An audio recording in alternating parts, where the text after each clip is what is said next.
Praise the lord. September నెలలో అడుగుపెట్టాం. మీ కొరకు ప్రార్థన. అందరు నాతో ఏకీవించి కళ్ళు మూసుకోండి. పరిశుద్ధులైన మా తండ్రి, మా యేసయ్య, నీకే వందనాలు. గడిచిన 8 నెలలు కాచి కాపాడి 9వ నెల సెప్టెంబర్లో మా అందరినీ కూడా అడుగు పెట్టించావు అయ్యా. కీర్తన గ్రంథము 37వ కీర్తన 4వ చరణం రాసిన రీతిగా ప్రభా, మా హృదయవాంఛలన్నీ కూడా తీరుస్తానన్నావు ప్రభా. ఈ యొక్క నెల సెప్టెంబర్ నెల ఎవరైతే వాళ్ళ యొక్క హృదయంలో కోరిక ఆశల్ని ముందు పెట్టుచున్నారో వాళ్ళ ప్రార్థనలకి ప్రతిఫలంను కలుగు చేయండి ప్రభా. వాళ్ళ అవసరతలన్నీ కూడా తీర్చండి ప్రభా. ఎవరైతే బలహీనంగా ఉన్నారో వాళ్ళని బలపరచండి ప్రభా. ఆర్థికంగా బలపరచండి ప్రభా. ఆరోగ్యంగా బలపరచండి ప్రభా. ఈ నెల జరగవలసిన కార్యములన్నీ కూడా మహిమకరంగా జరిగించండి ప్రభా. ఈ నెల జరగవలసిన మేళ్ళన్నీ కూడా అద్భుత రీతిగా జరిగించండి ప్రభా. తండ్రి నాయన, నీ దేవదూతల కాపుదలు ఉంచండి. ఎవరైతే దూర ప్రాంతాలకి ప్రయాణాలు చేయబోతున్నారో ఈ నెలంతా కూడా వాళ్ళకి దేవదూతల యొక్క సహకారం ఉంచండి ప్రభా.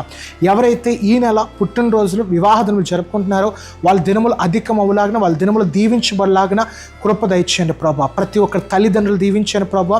భర్తని దీవించండి, భార్యను దీవించండి, చంటి బిడ్డలను దీవించండి ప్రభా.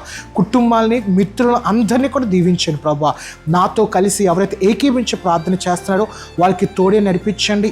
ఈ నెలంతా కూడా వాళ్ళ జీవితంలో గొప్ప సుఖశాంతులతో, శుభకార్యములతో, క్షేమములతో వాళ్ళ జీవితాన్ని నింపండి. తృప్తికరమైన జీవితాన్ని వాళ్ళు కలుగు చేయండి ప్రభా. అన్ని విధాలు కూడా ఆనందంగా, కొరతలన్నీ కూడా తీసివేసి వాళ్ళ జీవితంలో సమృద్ధిని ఏర్పాటు చేసి అన్ని విధాలు కూడా ఆశీర్వాదాలు మెండుగా ప్రతి ఒక్క కుటుంబము పొందుకునే కృపను, భాగ్యమును, ధన్యత కలుగు చేయమని ఈ సెప్టెంబర్ నెల అంతా కూడా ప్రతి ఒక్కరు కూడా నీవే కాచి కాపాడమని యేసయ్య వారి నామంలో అడుగుచున్నాము తండ్రి. ఆమేన్, ఆమేన్, ఆమేన్. God bless you. దేవుడు మీ అందరూ కూడా దీవించిన గాక.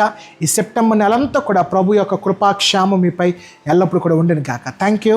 దేవుని యొక్క వాక్య పరిచయంలో మీ సహోదరుడు పాస్టర్ శామ్. Thank you.